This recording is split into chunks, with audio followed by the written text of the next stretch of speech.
Hello, I'm Vincent. I'm the founder of Andaman7, and today I want to tell you about the use of Andaman7 for medical research and for the pharma industry.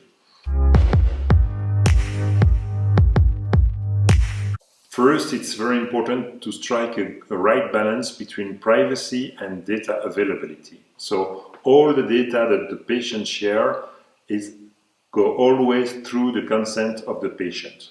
If a pharma industry is sending questionnaires to a patient, the patient is presented with a consent form which they have to sign, and that will give them very clearly information about what data they will share with the researcher. So it's very important to have that right balance. Now, why is it important to have a lot of information? Well, to find new medication, it's very important to collect very important data, not only medical data, but also real-world evidence, subjective data, quality of life data. More and more patients are chronic patients today, and some of them have multiple conditions. So this is why Andaman is not a one-condition solution.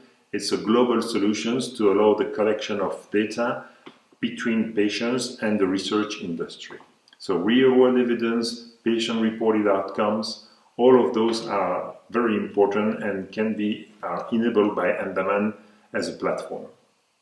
So if you have a project, if you want to do a clinical trial, phase 3 or late phases or post-market study, feel free to contact us. We'll be more than happy to tell you how we can save money with the trial and significantly speed it up.